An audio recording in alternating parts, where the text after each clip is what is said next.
बिस्मिल्लाहिर्रहमानिर्रहीम। अस्सलाम वालेकुम डियर स्टूडेंट्स।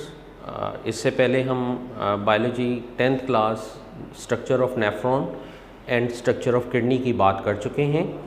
आज हम फंक्शन ऑफ द किडनी की बात करेंगे कि किडनी का मेन फंक्शन क्या है। तो डियर स्टूडेंट्स, टॉपिक की तरफ आते हैं कि फंक्शन क्या है, काम क्या करता है, किडनी का वर्क क्या है, हमारी बॉडी में ये कौन सा रोल जो है वो प्ले करता है। तो किडनी का बेटा मेन फंक्शन ये है कि इट फॉर्म्स यूरिन। क्या करता है ये? यूरिन जो है वो फॉर्मेशन में हेल्प करता है, यानी ब्लड को फिल्टर करता है और उसमें से वेस्ट मटेरियल को निकालकर in the form of urine जो है वो बॉडी से बाहर थ्रो करने में हेल्प आउट करता है। अब ये यूरिनेशन जो होती है, यूरिन की फॉर्मेशन के लिए किडनी के अंदर जो स्ट्रक्चर इन्वॉल्व है, that one is called nephron. उसको हम क्या कहते हैं? नेफ्रॉन कहते हैं। हमने पढ़ा था कि नेफ्रॉन जो है that one is the structural and functional unit of the kidney. तो नेफ्रॉन जो है वो क्या करती है? इट फिल्टर द ब्लड को फिल्टर करती है और क्या करती है? यूरिन जो है वो फॉर्म करती है, यूरिन की फॉर्मेशन के अंदर हेल्प आउट करती है। अगर हम यूरिन की फॉर्मेशन को देखें तो यूरिन की जो फॉर्मेशन है that takes place in 3 steps. One is the pressure filtration, second one is the selective reabsorption, and third one is the tubular secretion. जो यूरिन की फॉर्मेशन है वो 3 स्टेप्स में होती है। पहला है pressure filtration, selective reabsorption and tubular secretion. अब इसको हम वन बाय वन डिस्कस करते हैं कि प्रेशर फिल्टरेशन क्या होती है, सेलेक्टिव रीअब्जॉर्प्शन क्या होती है और ट्यूबुलर सेक्रीशन क्या होती है। तो पहले बात करते हैं प्रेशर फिल्टरेशन की। पहले टर्म को समझने की कोशिश करते हैं। प्रेशर कहते हैं फोर्स को जो किसी भी यूनिट एरिया पे अप्लाई की जाती है। तो यहां पर प्रेशर और फिल्टरेशन कहते हैं कि ऐसा प्रोसेस जिसके अंदर से लार्ज पार्टिकल्स को सेपरेट कर लिया जाए, फिल्टरेट कर। जैसे हम चाय बनाते हैं तो उसको हम क्या करते हैं? पत्ती को अलग करने के लिए क्या करते हैं? उसको फिल्टर कर लेते हैं। तो that one is the filtration. इसी तरह से हम पानी पीते हैं तो हम क्या करते हैं कि फिल्टर वाटर जो है वो लेते हैं कि उसमें से साल्ट्स वगैरह को रिमूव किया हो। तो ऐसा प्रोसेस जिसमें प्रेशर के जरिए से वेस्ट मटेरियल को रिमूव कर दिया जाए, इस प्रोसेस को हम क्या कहते हैं? प्रेशर फिल्टरेशन कहते हैं। अब प्रेशर फिल्टरेशन होती कहां पर है? अगर हम नेफ्रॉन की स्ट्रक्चर देखें, ये अब आपके सामने स्ट्रक्चर ऑफ नेफ्रॉन है। That one is the Bowman capsule, that one is the glomerulus. इसके बाद ये फर्स्ट कन्वोलेटेड पोर्शन है, ये लूप ऑफ हेनले है, ये सेकंड कन्वोलेटेड पोर्शन है and this one is the collecting duct. ये स्ट्रक्चर के बारे में हम पहले पढ़ चुके हैं कि नेफ्रॉन जो है वो इन चीजों के ऊपर जो है वो मुश्तमिल होती है। तो ये जो एरिया है जहां पर प्रेशर फिल्टरेशन होती है, that one is the glomerulus and Bowman capsule.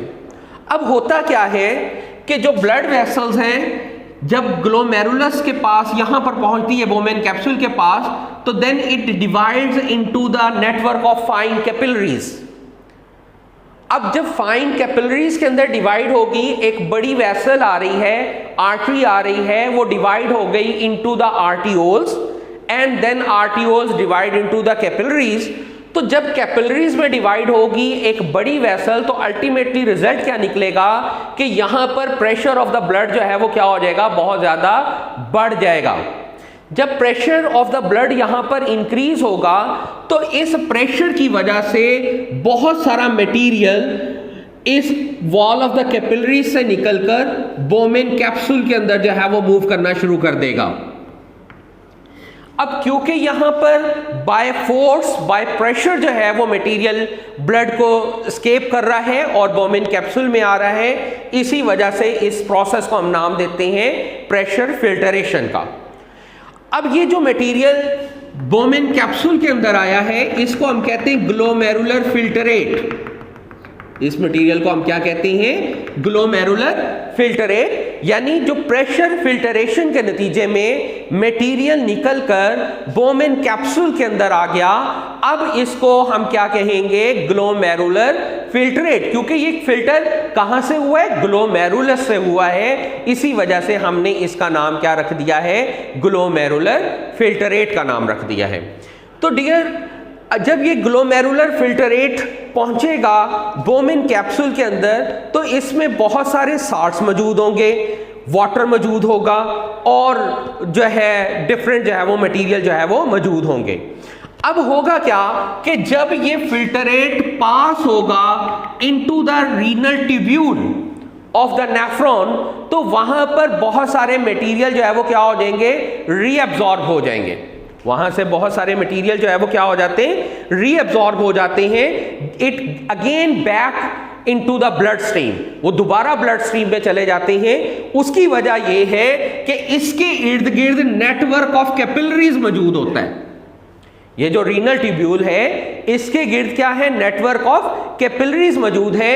अब यहां से वापस ब्लड में मटेरियल का चले जाना, that one is called selective reabsorption. इस प्रोसेस को हम क्या कहते हैं? सिलेक्टिव रीअब्सॉर्प्शन कहते हैं। सिलेक्टिव मीन चुन कर निकालना। भाई किनको निकालना है? जो वेस्ट है, जिनकी बॉडी को जरूरत नहीं है, उनको निकालना है। उनको क्या करना है? वापस जो है वो ब्लड के अंदर जो है नहीं भेजना, जबकि जो यूजफुल मटेरियल है उनको क्या कर देना है? ब्लड के अंदर वापस जो है वो थ्रो कर देना है। जो नॉन यूजफुल सब्सटेंसेस हैं वो इसी फिल्टरेट के अंदर मौजूद रहेंगे और वो मूव करेंगे इनटू द रीनल ट्यूब्यूल्स। वो क्या करेंगे? रीनल ट्यूब्यूल्स के अंदर मूव करेंगे। मैं रिपीट कर देता हूं कि सिलेक्टिव रीअब्सॉर्प्शन क्या होती है? कि सिलेक्शन ऑफ द मटेरियल, यानी जिन चीजों की जरूरत है उनको ब्लड के अंदर वापस ले जाना, और जिनकी जरूरत नहीं है उनको कहां पर रखना है? इनटू द ग्लोमेरुलर फिल्टरेट के अंदर ही रहना है, जिसने मूव करना है थ्रू द रीनल ट्यूब्यूल। तो डियर स्टूडेंट्स, ये जो सिलेक्टिव रीअब्सॉर्प्शन होती है ये आमतौर पर बाय डिफिजन होती है,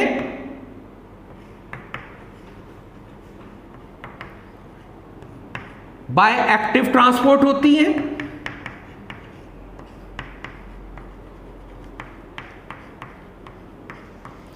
एंड बाय ऑस्मोसिस होती है। यानी बाय डिफिजन मीन, डिफिजन हमने पढ़ा था कि movement of the material from higher concentration to lower concentration, यानी मॉलिक्यूल्स मूव करेंगे हाई कंसंट्रेशन से लो कंसंट्रेशन की तरफ। इस तरह से सिलेक्टिव रीअब्सॉर्प्शन होगी। एक्टिव ट्रांसपोर्टेशन होती है low concentration to high concentration की तरफ जो है, जिसमें एनर्जी रिक्वायर्ड होती है। तो दोनों स्टेप इन्वॉल्व हो जाएंगे।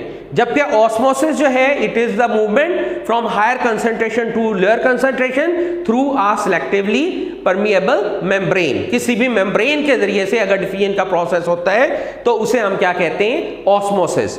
तो डियर कि सिलेक्टिव रीअब्सॉर्प्शन की वजह से क्या होगा कि मटेरियल जो है वो back into the blood stream जो है वो मूव कर जाएगा।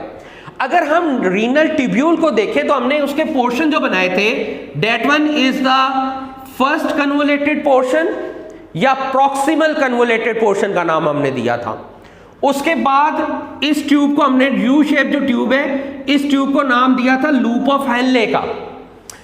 फिर सेकंड कन्वोलेटेड पोर्शन या इसको हमने नाम दिया था डिस्टल कन्वोलेटेड पोर्शन का। अगर हम देखें तो ये तीनों पार्ट्स का डिफरेंट काम है। यूरिन की फॉर्मेशन के अंदर ये तीनों क्या करती हैं? डिफरेंट फंक्शन जो है वो परफॉर्म करती हैं। फॉर एग्जांपल, ये जो एरिया है जिसको हमने प्रॉक्सिमल कन्वोलेटेड पोर्शन का नाम दिया, प्रॉक्सिमल हमने कहा था कि शुरू वाला पहला हिस्सा जो बल्क खाया हुआ है, यहां पर क्या होगी? Reabsorption of water and glucose होगी। यहां पर इस एरिया के अंदर जो एक्सेस वाटर है और जो यूजफुल साल्ट्स है उनको क्या कर लिया जाएगा? रीअब्सॉर्ब कर लिया जाएगा इनटू द ब्लड स्ट्रीम। इसके बाद लूप ऑफ हेनले आता है। तो लूप ऑफ हेनले को अगर हम देखें तो ये एक यू शेप ट्यूब है। अब इस यू ट्यूब के अंदर ये जो ट्यूब है जो पहली है, जो फर्स्ट कन्वोलेटेड पोर्शन के बाद आ रही है, ये इसको हम कहते हैं descending limb of loop of Henley. इसको हम क्या कहते हैं? Descending limb of loop of Henley. तो डिसेंडिंग जो लिम्ब है इसके अंदर जो रीअब्जॉर्प्शन हो रही है वो किसकी हो रही है? वाटर की हो रही है। जो वाटर है it goes back to the blood. इसी तरह से जो ascending limb of loop of Henle, इसके अंदर रीअब्जॉर्प्शन ऑफ साल्ट्स हो रही है। और ये काम कैसे हो रहा है? By diffusion, active transportation and osmosis के जरिए से हो रहा है। फिर इसके बाद आ जाती है सेकंड कन्वोलेटेड पोर्शन, या जिसको हमने नाम दिया डिस्टल कन्वोलेटेड पोर्शन। इसके अंदर भी क्या होगा? रीअब्जॉर्प्शन ऑफ वाटर होगी। इस पोर्शन के अंदर क्या होगी? रीअब्जॉर्प्शन ऑफ वाटर जो है वो होती है। इसका मतलब ये हुआ कि फर्स्ट कन्वोलेटेड या प्रॉक्सिमल कन्वोलेटेड पोर्शन में वाटर एंड ग्लूकोज रीअब्जॉर्ब हुआ, डिसेंडिंग लिम्ब के अंदर रीअब्जॉर्प्शन ऑफ वाटर हुई, असेंडिंग के अंदर रीअब्जॉर्प्शन ऑफ साल्ट्स हुई, और जो लास्ट पोर्शन है डिस्टल कन्वोलेटेड पोर्शन, उसके अंदर रीअब्जॉर्प्शन ऑफ वाटर हुई है। तो डियर, अगर ये तमाम मटेरियल रीअब्जॉर्ब हो जाता है तो इट मींस जितना भी यूजफुल मटेरियल है वो दोबारा किस में चला गया? ब्लड के अंदर चला गया। अब हमारे पास जो बाकी पोर्शन आएगा, जो आपकी कलेक्टिंग डक्ट के अंदर पहुंचेगा, इसके अंदर मेजॉरिटी वाटर होगा, कुछ साल्ट्स होंगे जो बॉडी के अंदर एक्यूमुलेट नहीं हो सकते, जो हार्मफुल है वो होंगे, और फिर उसको क्या कर दिया जाएगा? जो है वो रीनल पेल्विस के अंदर थ्रो किया जाएगा, वहां से यूरिटर के जरिए से यूरिनरी ब्लैडर में जाएगी, और यूरिनरी ब्लैडर से यूरिथ्रा के जरिए से बॉडी से बाहर एक्सपेल जो है वो कर दी जाएगी। अच्छा, यहां पर जो तीसरा पोर्शन है, that one is the tubular secretion. Tubular secretion क्या होती है कि जो ब्लड वेसल्स होती हैं दे सेक्रीट सम सब्सटेंसेस, जैसे डिफरेंट आयंस हैं, क्रिएटिनिन है, यूरिया है, उसको क्या करेंगे? वो थ्रो करेंगे इनटू द जो है वो फिल्टरेट, ताकि वो भी यूरिन का हिस्सा बन के जो है वो बॉडी से बाहर जो है वो एक्सपेल जो है वो हो सके। तो इस तमाम प्रोसेस के जरिए से जो ग्लोमेरुलर फिल्टरेट था उसके अंदर से यूजफुल सब्सटेंसेस निकल गए, और बाकी जो नॉन यूजफुल सब्सटेंसेस थे और मेजॉरिटी वाटर था, साल्ट थे, उनको कहां पे लाया गया? At the end of the portion, यानी कलेक्टिंग डक्ट में आया। कलेक्टिंग डक्ट से वो पहुंचा किसमें? रीनल पेल्विस से, रीनल पेल्विस से यूरिटर के अंदर, और यूरिनरी ब्लैडर में वो टेम्परेरीली स्टोर हुआ, और देन उसको यूरिथ्रा के जरिए से बाहर एक्सपेल कर दिया गया। अच्छा, यहां पर एक बात और जहन में रखें कि जो आम तौर पर जो रीअब्जॉर्प्शन है जो मटेरियल की हो रही है वो 1% हो रही है, और हमारा जो डेली यूरिन की फॉर्मेशन है वो तकरीबन 1.4 जो है लीटर पर डे हम जो है वो क्या करते हैं? यूरिन जो है वो बनाते हैं और यूरिनेशन जो है वो करते हैं। तो इस तरह से आज का हम अपना टॉपिक इख्तिताम करते हैं कि ब्लड कैसे फ़िल्टर होता है, यूरिन कैसे बनता है, ये आज का हमारा टॉपिक था। तो इंशाल्लाह नेक्स्ट टॉपिक में हम ऑस्मो रेगुलेशन की बात करेंगे। Thank you very much.